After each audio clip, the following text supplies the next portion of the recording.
Nous allons commencer cette session sur le thème « Le secteur minier, pilier d'une croissance inclusive et durable ». L'objectif aujourd'hui, ce serait surtout de présenter la contribution de l'industrie minière dans l'économie malgache. Ensuite, on va essayer de discuter un peu les différents enjeux, perspectives liées à la bonne gouvernance et à la gestion des redevances minières, discuter sur le rôle et les engagements de la Chambre des mines à travers la plateforme RSE pour promouvoir les démarches de création de valeur partagée et d'exploitation responsable des ressources, puis également discuter des investissements sur les enfants et les communautés locales pour une croissance inclusive et durable, et ensuite discuter aussi sur le rôle des partenaires pour le développement durable dans le secteur minier. Donc aujourd'hui, nous allons avoir successivement, je vais les présenter de ma gauche vers la droite, Madame Ida Hillstead, qui est spécialiste du droit des enfants, qui nous vient de l'UNICEF de Genève. Ensuite, Madame Lisa Gaylor, qui est la directrice des relations corporate, communautaires et développement durable au sein de Rio Tinto QMM. Madame Winifred Fitzgerald, qui est conseillère en relations externes au sein de la compagnie Amartofi. Et à l'extrême droite, donc Monsieur Grant Rosakamanar, qui, comme vous le savez, déjà est président de la plateforme Alliance Fuergas, mais qui est ici aujourd'hui en tant que représentant des organisations de la société civile sur l'industrie extractive. Et juste une petite précision, l'Alliance Fuergas préside cette plateforme des OSC sur les industries extractives. Moi-même, donc, je suis Tina Ravalson, je suis le directeur pays de Search for Common Ground à Madagascar. Donc, bienvenue à tous. Tout de suite, on va passer d'abord les présentations une à une, et puis ensuite on va vous donner la parole pour que vous puissiez poser vos questions et puis essayer de discuter ensemble sur les questions qui vont vous être posées et qui vous inspirent le plus. L'essentiel, c'est que tout le monde puisse, à la fin de cette session, donc, mieux comprendre l'importance des investissements dans le secteur minier à Madagascar, surtout dans le développement durable du pays. Donc je vais passer la parole tout de suite à Ida, qui nous vient donc de l'UNICEF Genève pour faire sa présentation. Ida, la parole est à vous. Thank you so much, Mr. Moderator, and thank you, dear guests, dear colleagues, dear friends. It's a great pleasure to be here today, to be part of a rich exchange on the links between sustainable and inclusive development and corporate social responsibility. I'm really pleased to be here also to really put the respect for children's rights and some of the guidelines that now exist to support both companies and governments in ensuring the respect for children's rights by companies. And overall, and from UNICEF's perspective, we see that there's room for improvement in both the knowledge and actions of all parties and everyone working in the sector with regard to how they can respect and advance children's rights. So I hope to connect some of the dots for you here today, and really drawing also on some of our international experts working on business and human rights, to say that it's really the respect for human rights is absolutely essential and integral to doing business. And it is by respecting human rights and children's rights that we will see a positive change in people's lives and the achievement of the Sustainable Development Goals. But just to take a very quick step back, I think most of you are familiar with UNICEF, but just in terms of the global level, private sector development and UNICEF on really bringing the messages around the children's rights and business principles to all businesses in Madagascar. And that's very much the work that I'm building on as part of my participation here today. But really our starting point is that many companies are involved either directly or indirectly in practices that can violate children's rights. Because business interact with children on a daily basis, be it either directly or purposefully, but children are workers in factories or mining companies, because they are not only the current community members, but they are the future representatives of the communities. And failing to take impacts on children seriously, where and when they occurred, jeopardizes the ability for companies to secure the support of the next generation.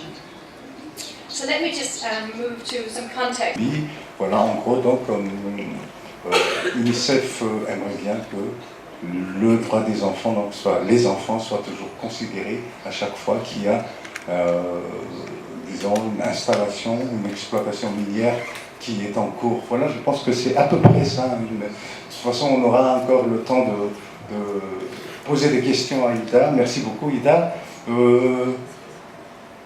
La présentation suivante, je vais me tourner de l'autre côté pour voir Madame Winifred Fitzgerald de la compagnie Enratouvi qui va nous présenter un peu l'expérience de la compagnie Enratouvi dans le fond. Des problèmes ou bien l'industrie extractive a des effets, des impacts sur leur vie quotidienne, que ce soit en matière de santé ou bien en matière de croissance. Il y a aussi donc des impacts environnementaux qui sont là, qui font que quand il y a des industries extractives qui sont présentes, on constate également des phénomènes de migration qui ont des impacts sur les enfants. Et comme je l'ai dit, ces impacts ne sont pas toujours pris en compte dans les études qui se font avant et pendant les installations des industries extractives. Et bon, UNICEF a développé quelques petits outils, comme ils ont été déjà faits là, par exemple, faire des évaluations d'impact et puis mener des actions en faveur justement de la protection des enfants. Elle a cité ici les exemples qui ont été menés en Mozambique, en Mongolie, en Colombie. Voilà, en gros, donc, UNICEF aimerait bien que le droit des enfants, donc les enfants soient toujours considérés à chaque fois qu'il y a, disons, une installation, une exploitation minière qui est en cours. Voilà, je pense que c'est à peu près ça. De toute façon, on aura encore le temps de poser des questions à Ida. Merci beaucoup, Ida. La présentation suivante, je vais me tourner de l'autre côté pour voir Madame Winifred Fitzgerald de la compagnie Enratouvi qui va nous présenter un peu l'expérience de la compagnie Enratouvi dans ce domaine. Bonjour, merci Tina, monsieur le modérateur, et merci aux organisateurs de nous avoir invités à cette session aujourd'hui sur le pilier, sur le secteur minier, un pilier pour l'économie, une économie et un développement durable inclusif. Donc aujourd'hui, je vais parler un peu, je crois que la plupart des gens ici sont familiers déjà avec Enratouvi, de la compagnie minière Enratouvi, et moi je voudrais parler surtout sous l'angle de partenariat et une approche de partenariat dans le secteur minier et comment les partenariats peuvent contribuer au développement durable. Et je vais citer quelques exemples de notre expérience d'Enratouvi. Donc pourquoi une approche de partenariat? Différents groupes, y compris les gouvernements, les acteurs de développement, tels que les reconnaissent que les partenariats multipartites peuvent contribuer au développement durable et même qui sont même nécessaires pour le développement durable. On fait l'objectif 17 des ODD, des objectifs de développement durable, parle des partenariats pour la réalisation des objectifs. Et cet objectif numéro 17 nous encourage d'unir nos forces entre le gouvernement, le secteur privé, la société civile, le milieu académique et scientifique et universitaire. Ça nous encourage, ça nous appelle à unir nos forces pour avancer le programme de développement durable et pour atteindre les ODD. les partenaires efficaces sont bâtis sur les principes et les valeurs partagées avec une vision commune qui place le peuple et la planète au centre. Et les partenariats multipartites sont nécessaires au niveau mondial, régional, national et même local. Et dernièrement, dans l'objectif 17, les Nations Unies font appel urgent à mobiliser et débloquer la puissance et les ressources du secteur privé pour contribuer à la réalisation et l'atteinte des ODD. Et pour cette présentation, quand je parle des partenariats, bien sûr, ce n'est pas dans le sens légal, mais c'est plutôt dans le sens que des entités, 2 ou 3 ou 4 entités, organisations qui partagent une vision, qui ont des objectifs en commun. Les partenariats sont importants pour nous. Les partenariats qui sont constructifs, positifs et mutuellement bénéfiques sont critiques pour la réussite à long terme de nos opérations. Comme à titre de rappel, le projet Mbatovi a une durée de vie de 29 ans. Les opérations ont commencé en 2012, donc on a encore 25 ans pour les activités. Donc pour nous, les partenariats pour le long terme sont critiques. Une approche à long terme est importante pour nous aider pour ce qu'on appelle notre licence sociale d'opérer, pour nous aider à entretenir des bonnes relations avec les communautés et d'autres parties prenantes, d'avoir des bons impacts sur l'environnement et pour avoir des retombées positives dans nos zones d'opération. C'est important d'avoir une approche non seulement qui nous permet de satisfaire nos obligations vis-à-vis des régulateurs nationaux tels que l'ONU et avec les banques prêteuses, mais aussi une approche qui prend en considération les besoins, les soucis, les aspirations de la population locale. Et nous croyons sincèrement que les partenaires peuvent nous aider à faire cela. Bien sûr, nous voudrons être un bon voisin corporatif dans nos zones d'opération et nous avons même une grande équipe dans la division de développement durable et un budget dédié pour nos investissements sociaux et environnementaux. Mais nous ne pouvons pas tout faire et nous ne sommes pas une agence de développement et nous ne devrions pas substituer au gouvernement. Donc c'est pour cette raison aussi pourquoi les partenariats sont importants pour nous. Nous avons jusqu'à maintenant, la construction a commencé fin 2006 et en début 2007, jusqu'en 2012 quand la production a commencé. Et depuis le début jusqu'à même aujourd'hui, et on prévoit même bien sûr dans l'avenir, nous avons une riche expérience de partenariat avec des ONG nationaux et internationaux, avec des associations locales, les agences des Nations Unies comme UNICEF et OCHA, des groupements du secteur privé, et le gouvernement au niveau national, mais aussi les CTD et les STD, et les universités malgaches et internationales.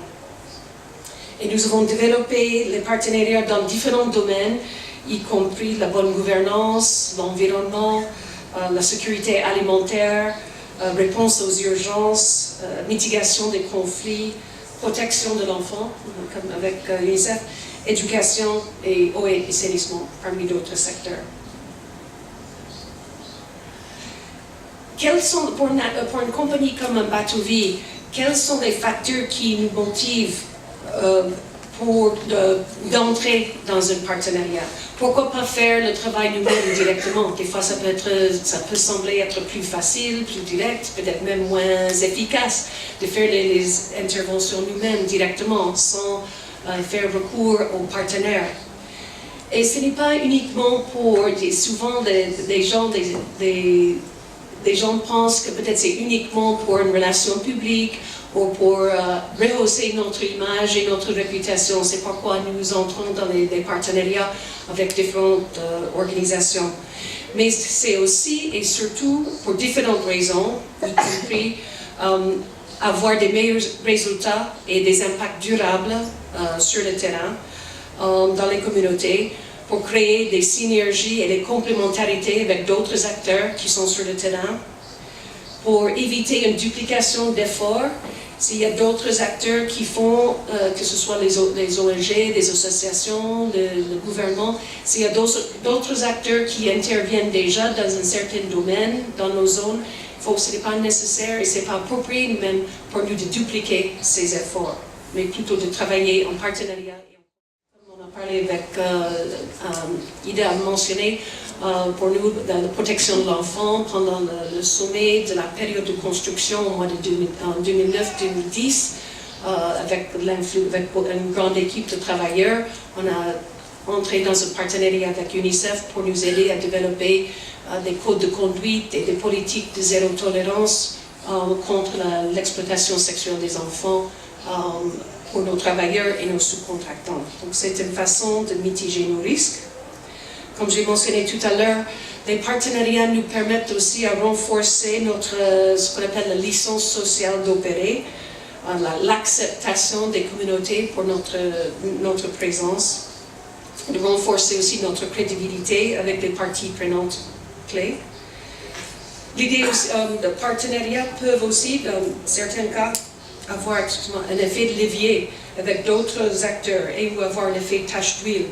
Peut-être en combinant nos ressources, on peut atteindre plus de bénéficiaires, une plus grande région géographique, pour avoir un effet de levier, pour attirer d'autres acteurs dans nos régions, d'autres bailleurs dans nos régions. Et c'est aussi une occasion d'engager avec un nouveau groupe d'acteurs, un nouveau réseau de parties prenantes que peut-être d'habitude avec lequel on n'aurait pas nécessairement engagé, et aussi de nouvelles manières. Quelques exemples très brièvement, et peut-être pendant la session de questions-réponses après, quelques exemples de partenariats que nous avons depuis le début. Bien sûr avec UNICEF, comme j'ai mentionné depuis 2010, sur les questions de protection de l'enfant, éducation et le développement de la jeunesse, avec des kiosques dans nos zones d'opération. On a travaillé depuis quelques années aussi avec le Bureau national de gestion des risques et catastrophes et OCHA, l'Office pour la coordination des affaires humanitaires des Nations Unies, pour la prévention et gestion des risques industriels dans la région d'Atsinanana. Et ça, c'est avec le comité régional des risques industriels à Atsinanana.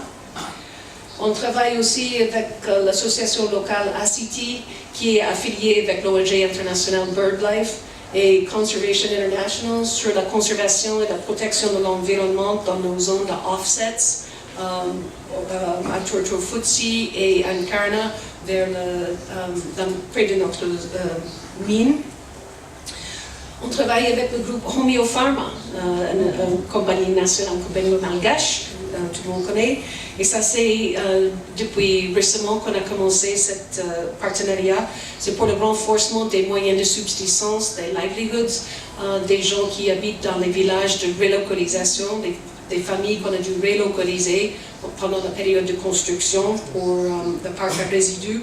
Et ça, c'est pour la plantation de la plante noni. Donc, Homeopharma travaille avec nous, avec l'expertise technique, les intrants et aussi l'achat des noni pour faire leurs produits qu'on voit dans leur boutique.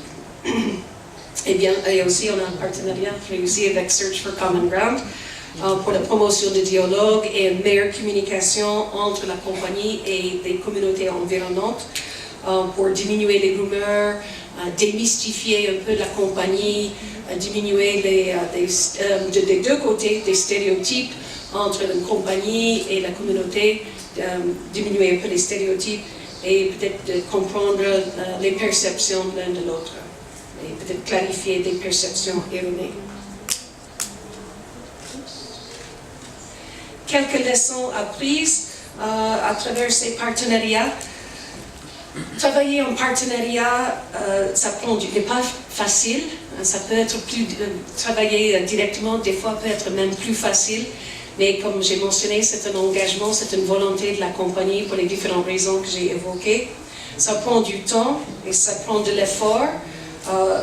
ça nécessite un respect mutuel des deux côtés. On vient des fois des différents mondes entre les ONG, des bailleurs, le secteur public et une compagnie minière. Des fois, on vient de différents mondes, on a différents points de vue, différentes échéances, et donc c'est important d'avoir un respect mutuel et une volonté de la part de chaque côté pour bâtir la confiance, pour bâtir une familiarité avec l'un avec l'autre. Les compagnies et les partenaires ont souvent différents cycles de projets et différents horizons de planification et réalisation de projets. Pour un programme de développement financé par un bailleur, par exemple, souvent c'est de 3 à 5 ans. Pour nous, comme j'ai mentionné tout à l'heure, on a un horizon de 25 à 30 ans, souvent pour les projets miniers. Donc on a différents horizons à long terme. Donc des fois, il faut un ajustement de nos attentes à court terme, moyen terme et à long terme. Des alliances et des partenariats peuvent être affectés et touchés. Il y a des implications, des défis économiques. Par exemple, nous, en Batuvie, on est affecté très sérieusement avec le prix du nickel qui, depuis quelques années, a vraiment baissé. Ça aussi peut, et pour d'autres compagnies, ça peut avoir des impacts et des implications sur les partenariats. Ça ne veut pas dire qu'on va abdiquer nos responsabilités et nos obligations, mais ça peut changer un peu la dynamique. Parce que peut-être on peut planifier des budgets d'une année à l'autre, on ne peut pas avoir un partenariat de 3 ou 5 ans, mais peut-être c'est une année par année. C'est très important de connaître et de comprendre l'un et l'autre des deux côtés avant d'embarquer dans un partenariat. Et par cela, je veux dire, quelles sont les réputations, bien sûr, pour une ONG ou une agence des Nations Unies, d'entrer dans un partenariat avec une compagnie minière. Ça peut être très controversé. Donc, c'est important de nous connaître. Quelle est notre réputation? Quels sont vraiment nos engagements? Est-ce qu'on est sérieux, sincère? Quelles sont nos forces? Quelles sont nos expériences intérieures dans le domaine? Des attentes mutuelles. Et c'est de même pour une compagnie minière. On ne veut pas entrer avec n'importe quelle ONG, avec n'importe quelle association.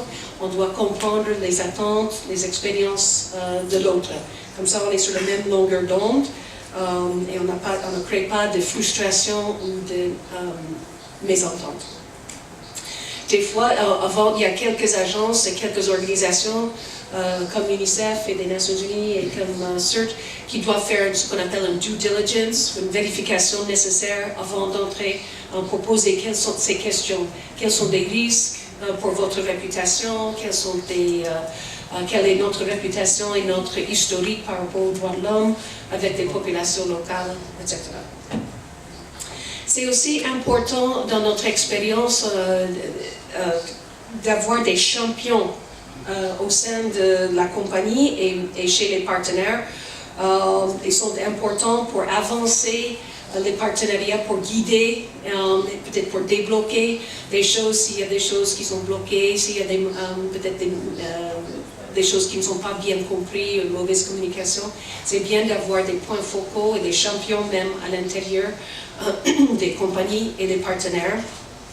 C'est important aussi d'avoir le soutien de senior management, de gestion en eau, de la compagnie et du partenaire des Nations Unies.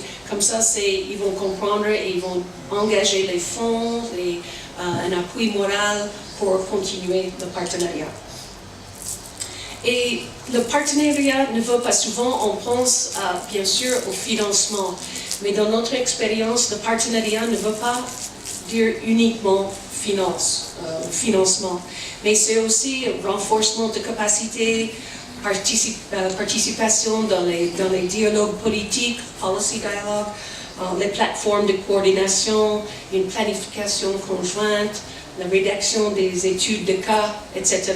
Donc on ne doit pas uniquement penser pour les ONG ou les agences des Nations Unies ou d'autres de penser aux compagnies uniquement comme une autre façon, un autre type de bailleur, mais partenaire dans le sens réel. Et de même pour nous, pour les compagnies, on ne doit pas voir les partenaires comme des prestataires de services, mais vraiment un partenaire à moyen et à long terme. D'aller au-delà de cette notion de prestation de services. Et puis, donc, en conclusion, pour cette idée de partenariat, il y a de plus en plus une reconnaissance que les résultats mutuellement bénéfiques peuvent être atteints plus efficacement à travers un partenariat qu'en isolation. C'est un facteur important qui motive les organisations et les compagnies de se joindre et de collaborer. On est plus efficace et avoir de meilleurs résultats. Les partenariats, bien sûr, ne sont pas une balle magique. Il y a des défis et les risques qui existent et qui doivent être gérés dans n'importe quel partenariat. Mais les partenariats devraient être considérés comme une stratégie fiable pour contribuer au développement durable. Et comme le dit le proverbe africain, si vous voulez aller vite, allez seul. Si vous voulez aller loin, allez ensemble. Donc, de bons partenariats vont loin. Donc, c'est tout. Donc, merci, M. Tutupko, et thank you. Si vous avez des questions sur votre division de développement durable ou de partenariat, notre site web est là. Et on est ouvert, bien sûr, aux questions après. Merci beaucoup, Winifred. Effectivement, Amatfi travaille beaucoup sur ce genre de partenariat, donc la présentation a été un peu plus longue que prévu, mais très très intéressante. J'espère que vous avez pu... Là, donc, Lisa, la parole est à vous. Voilà. Merci beaucoup et bonjour à tout le monde. Donc, je vais essayer de vous ramener au niveau de Fort-Dauphin à travers cette présentation et de vivre avec nous voilà, ce que nous on est en train de faire par rapport de vraiment d'investir dans le développement durable de cette région et avec les modèles qu'on espère qui peuvent être réplicables dans d'autres régions également. Donc, d'abord seulement pour que les gens peut-être qui connaissent pas assez bien Rio Tinto, on opère dans le monde entier, donc voilà où nous opérons du point de vue échelle mondiale. Et au niveau de Fort-Dauphin, on a 3 sites miniers, donc vous voyez on est très, très proche à Fort-Dauphin. On est actuellement en train de faire l'exploitation des sables minéraux au niveau de Mandena. Donc on est actuellement au niveau de Mandena, mais il y a d'autres sites. Et vous allez voir, on est à côté de les forêts. Donc on va parler un peu de notre engagement par rapport de la gestion de l'environnement. Donc je crois que cette image vous donne un peu une idée du paysage dans lequel nous on est en train de travailler. Également, j'ai voulu un peu, je crois que tout le monde ici connaisse la région d'Anous, mais moi-même qui étais ici à Tana assez longtemps, je peux dire que je ne connaissais pas assez bien Anous. Et donc, il faut également, pour bien travailler au niveau d'une région, autant d'une compagnie minière, il faut bien comprendre les aspects à la fois culturels, sociaux, économiques, environnementaux, pour pouvoir bien intégrer dans le développement de cette région-là. Et évidemment, c'est une région assez quand même isolée du reste du pays. Avec ça, il y a un bas taux d'éducation. Donc, on a parlé de l'impact du niveau de l'éducation sur beaucoup d'aspects. Mais aussi du côté aspect écologique, il y a vraiment, c'est le forêt littorale de Madagascar et sur laquelle que 6,5% de la forêt restante reste sur le gisement. Il y a aussi, comme partout à Madagascar, il y a la question de l'endémisme qui est très haut. Et donc, il y a aussi un taux élevé du perte déjà dans cette région-là. Donc,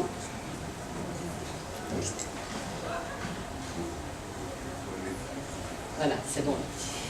Donc, par rapport au projet, comment nous on s'intègre par rapport de ce paysage, on n'est pas seulement l'empreinte de la mine, mais également il y avait le port, il y a un port qui est un port multi-usage qui a été construit comme une partie de l'ensemble du projet. Et également, il y a évidemment les routes il y avait aussi un seuil. Et tout ça, évidemment, a des impacts sur les communautés tout autour, à la fois positifs et à la fois négatifs. Et c'est ça les grands dangers que les compagnies minières, quand ils sont en train d'investir dans le développement durable, devraient évidemment prendre en considération. Également, nous, étant d'une compagnie, on est quand même une compagnie qui est ouverte sur l'innovation, de questionner les pratiques qu'on avait déjà fait, comment on peut les appliquer, comment on peut améliorer. On devrait, par rapport de ça, de prendre action, apprendre des erreurs de passé, c'est un aspect important, et pour améliorer dans l'avenir, et surtout de collaborer et travailler en équipe à l'interne et avec toutes nos parties prenantes, et c'est là où devient l'importance également du partenariat. Donc, seulement quelques chiffres de QMM par rapport de l'impact déjà qu'une compagnie, ces compagnies minières donnent auprès d'un pays. Donc, par rapport de l'investissement qu'on avait fait dans la région d'Anous, donc à la fois pour la mine et le port, les 931 millions, notre impact économique l'ensemble à travers tout ce qui sont les achats, représente, et les retours complets au niveau du gouvernement représentent 1% de GDP. Et également les niveaux de l'emploi, pendant la phase de construction, c'était haut, 16 000, maintenant on est de retour de à peu près 2 000, où 97% sont les Malgaches.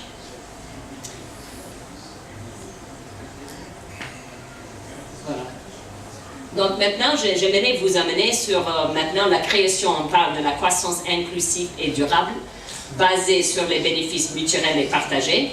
Donc, j'ai voulu, j'avais dit ça l'année dernière, Rio Tinto, depuis que je travaille, ça fait 5 ans avec eux, ils ne parlent jamais de RSE. Voilà, ils parlent plutôt de les valeurs partagées, les bénéfices mutuels. Et je crois que ça, il ne faut pas voir ça parce que on sent que c'est une responsabilité. Si vraiment on veut vraiment créer un vrai partenaire, il faut voir les valeurs partager les bénéfices mutuels de tous les côtés, côté gouvernement, côté communauté, côté des autres partenaires. Et ça, c'est un élément très important. Et c'était en faisant ça qu'on n'est pas seulement une mine, mais on s'intègre dans le développement régional. Et pour faire ça, il faut favoriser les conditions économiques et sociales dans les communautés et créer les valeurs partagées, surtout à identifier les liens entre les progrès environnementaux et socio-économiques. Et donc, je vais essayer maintenant de donner quelques exemples par rapport de ça. Je vais faire d'abord environnement et après socio-économique. Sur la question de l'environnement, j'avais parlé de l'importance de la biodiversité et donc de surtout aller vers une gestion communautaire de ressources naturelles. Je ne vais pas présenter toute cette slide, mais l'idée de cette slide, c'est qu'il y a une progression. Winifred aussi a parlé d'une progression. Nous, on est là pour les prochaines 40 ans. Donc, on commence, on est en train de maintenant, on connaît pour par exemple, les communautés, pour qu'ils gèrent bien les ressources naturelles. Il faut d'abord qu'il y ait une reconnaissance de la terre des communautés, de quelles sont les ressources naturelles, quel est l'accès et disponibilité, quels sont leurs besoins et comment on engage les communautés d'une façon avec une gestion efficace. Et on va vers une meilleure amélioration de ça à travers même les activités de réhabilitation que nous sommes en train de faire, à travers les aires protégées qui sont mises en place au sein de chaque zone, chaque périmètre minier, pour arriver sur laquelle on a les communautés à travers les DINA, qui est respecté par toutes les parties prenantes et qui maintient à travers une confiance d'assurer la gestion des ressources naturelles. Donc, j'ai voulu quand même soulever quelque chose qui peut-être, on parle de les compagnies minières par rapport de leur engagement, par rapport à la biodiversité. Il y a une aire protégée qui se trouve à l'intérieur de chaque paramètre minier. C'est une première pour Madagascar d'avoir une aire protégée à l'intérieur de paramètres miniers. C'est une catégorie 5 qui est un paysage harmonieux, qui va vers cette vision que je parlais d'une paysage harmonieux, avec un engagement de faire une restauration écologique tout au long de la mine. Mais en plus, on a des gains additionnels dans des paysages plus larges à travers les autres sites sur lesquels on appuie les autres aires protégées. Donc voilà également quelques images de la réhabilitation qu'on est en train de faire à l'intérieur de la site minière. Et c'est là où on voit une grande opportunité de travailler avec les communautés tout au long pour qu'eux-mêmes prennent responsabilité de la gestion, de maintenance et après l'exploitation de ces sites. Pour que à la fin de la mine, on arrive quand même que le paramètre minière de Mandena, donc et après on aimerait voir la même chose Saint-Plus, devient un paysage harmonieux où on a cet équilibre entre la population et la nature pour la protection de cette zone. Donc voilà l'image qu'on a à la fin de la mine. Et je crois que c'est important pour pouvoir bâtir ces partenariats, il faut avoir cette vision commune. Maintenant, si je peux passer au niveau de tout ce qui est économique. Donc, encore une fois, c'est la même chose, il faut commencer, on arrive dans une région où l'esprit entrepreneurial est très bas. Donc, comment on s'engage, tous les partenaires locaux, pour avoir cet esprit d'entrepreneuriat. Pour nous, on s'est vraiment à investir avec la Banque mondiale dans le renforcement d'un centre d'affaires CARA, que vous allez voir leur stand ici, donc avec les autres partenaires, pour faire l'accompagnement de cet esprit entrepreneurial. Ce n'est pas quelqu'un qui peut devenir une entreprise d'un jour à un autre. Donc, je crois que c'est un élément très important et qu'on va tout au long pour pouvoir augmenter les nombres de l'emploi local, les valeurs de l'achat des biens et services de Cureman, pour avoir la main-d'œuvre qualifiée également à travers les programmes d'éducation, pour arriver à vraiment les entreprises locales autonomes, crédibles, et sur lesquelles il y aura les opportunités de l'emploi croissant. Donc, je crois que cette image montre l'importance de ce que nous on appelle contenu local, qu'il y a un intérêt mutuel de toutes les trois parties, les communautés, la compagnie soi-même et le gouvernement.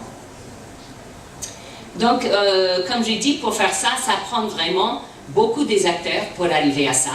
Donc, nous, on appuie le CARA qui arrive après les petites et moyennes entreprises, mais vous voyez en bas tous les autres partenaires qui travaillent ensemble pour cette croissance de cet esprit d'entrepreneuriat. Et qu'est-ce que ça donne, les premiers résultats? Donc, les premiers résultats, ça, c'est les entreprises qui étaient vraiment les entreprises communautaires qui commencent à arriver d'être basiques du point de vue de leur capacité pour arriver à avancer comme un graduate à l'université. Et comme ça, il peut un jour vraiment entrer comme une entreprise qui est vraiment autonome et qui a son propre crédibilité et qui n'a plus besoin de l'accompagnement par le CARA. Donc, seulement quelques photos à la fin pour montrer vraiment notre engagement par rapport de l'intégration dans le développement régional qui était partie de notre vision depuis le début, depuis 2000, qu'on est le moteur, mais on n'est pas tout le véhicule. On a besoin de tous les autres pour arriver à ce développement économique. Donc, par rapport de ça, on était très impliqués. Par rapport au début, on a travaillé beaucoup avec tous les partenaires dans la planification régionale basée sur ces cultures de partenariat, de dialogue et des avantages mutuels. Donc, il y avait un engagement par Cureman pour la question de l'électricité et qui fournit à la fois Mandena et Fort-Dauphin. Et également, comme je vous avais parlé, il y avait le port à multi-usage qui offre des opportunités d'exportation pour le secteur privé malgache, tant que les investisseurs étrangers, et également les 400 hectares qui sont une zone d'investissement qu'on est en train de travailler avec le gouvernement, avec les gens, ils ont entendu les zones économiques spéciales, donc ils mobilisent. Est-ce que cette vision est toujours là? On ne travaille pas seulement sur l'environnement, mais sur d'autres thèmes qui intéressent le bien-être des Malagasy, comme le foncier, l'environnement, le droit de l'homme et des enfants, bien sûr, et les questions d'économie, fiscalité, revenus, et aussi sur la gouvernance. Quelque chose qui nous est vraiment très cher, que ce soit au sein de l'Alliance Wargas ou au sein de la société civile actuelle, au sein du mouvement ROI, dont on est membre aussi, c'est ce triumvirat de la bonne gouvernance, qu'on appelle communément GPS. Ce n'est pas Global Positioning System, mais gouvernement privé, société civile. Parce que pour nous, le principe de partenariat public-privé est devenu obsolète. Pourquoi? Parce que le partenariat public-privé pense principalement, même avec les bailleurs de fonds, des performances économiques, des déblocages de fonds, etc. Mais pas vraiment sérieusement sur les aspects sociaux et environnementaux. Donc c'est pour ça qu'on devrait intégrer à chaque fois la notion de société civile, la collaboration avec les institutions associatives dont les rôles sont assez variés, comme l'interpellation, la participation publique, le plaidoyer, mais aussi des forces de proposition vraiment potentielles pour le développement durable. Et bien sûr, le quatrième mousquetaire, c'est les bailleurs de fonds, les ONG internationales, mais qui ne devraient pas s'ingérer dans ce triumvirat, mais plutôt assister et fournir des ressources pour la bonne marche de cette association. Ce qui se passe actuellement, c'est que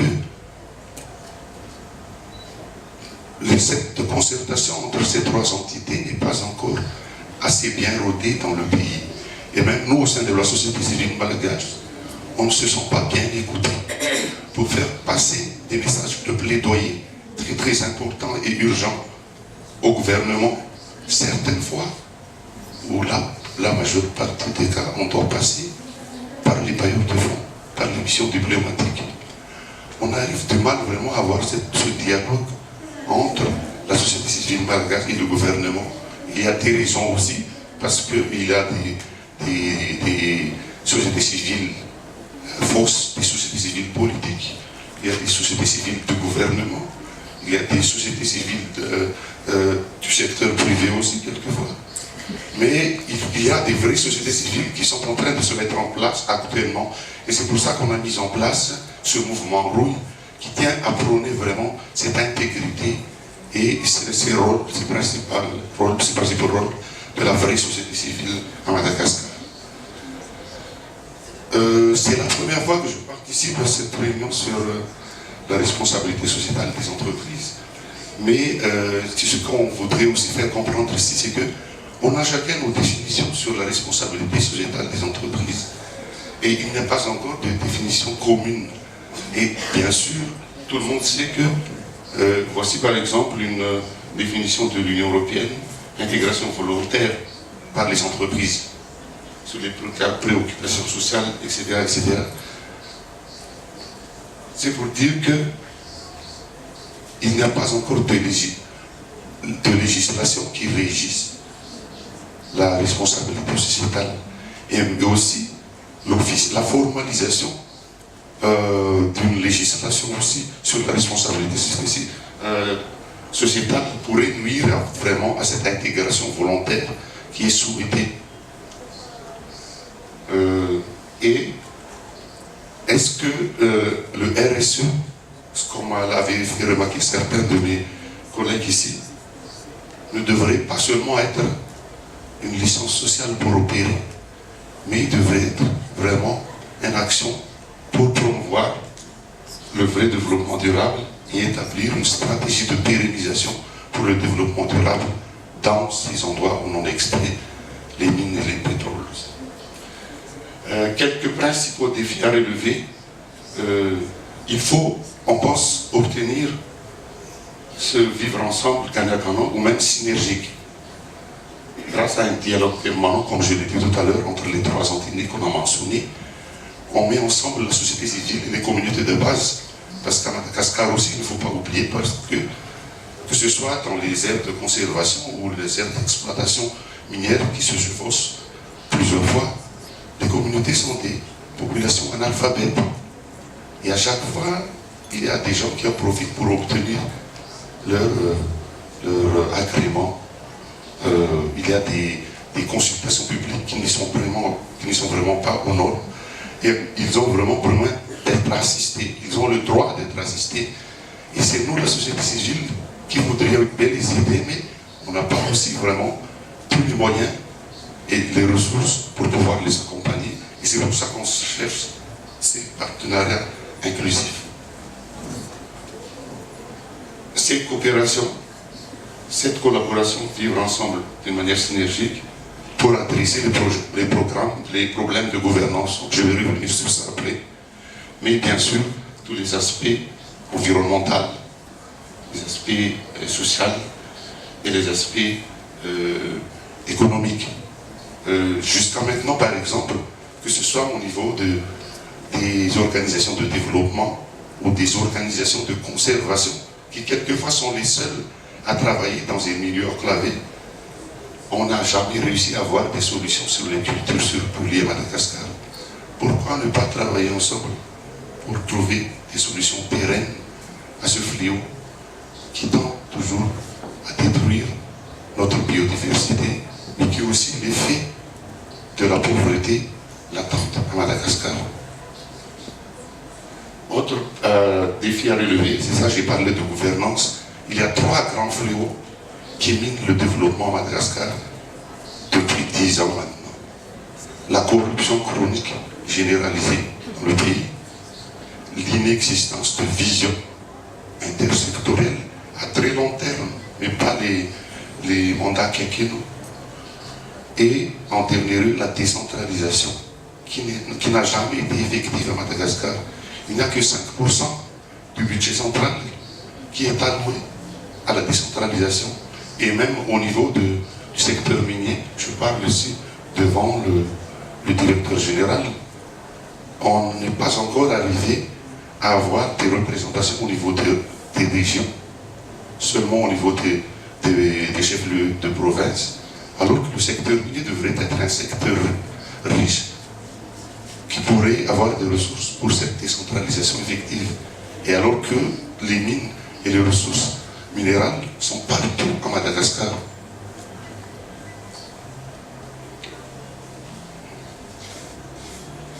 Et ça, j'ai déjà mentionné ça, c'est l'aspect économique et financier qui domine principalement les appuis au niveau terrain. Il y a des secteurs privés qui commencent à approprier donc ces responsabilités sociétales ou bien les valeurs partagées, le bénéfice mutuel, comme avait dit Lisa tout à l'heure. Mais il faut encore renforcer donc la collaboration entre les entités que j'avais mentionnées tout à l'heure.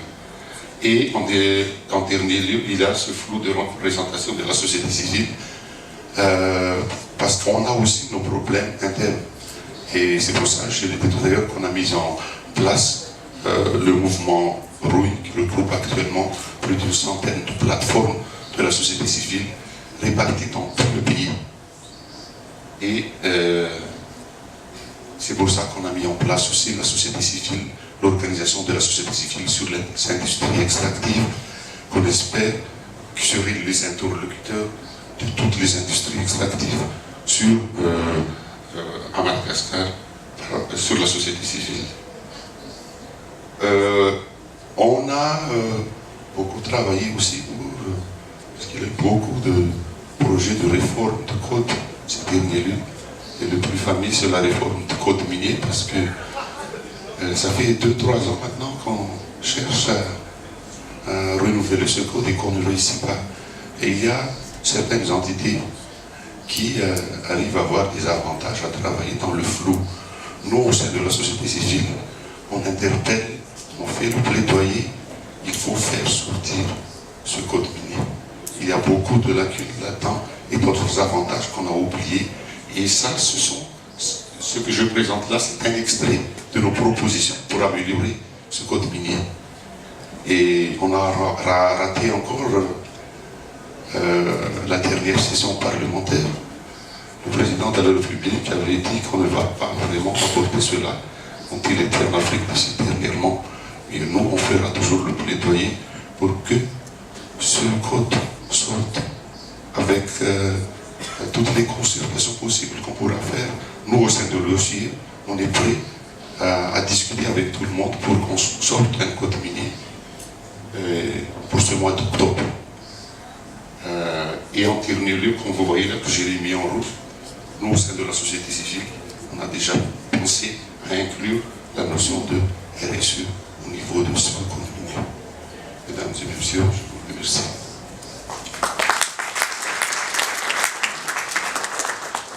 Merci. Merci Anna pour ces précisions qui sont très très utiles. Effectivement, les organisations de la société civile malgache essaient actuellement donc d'être toujours présentes dans les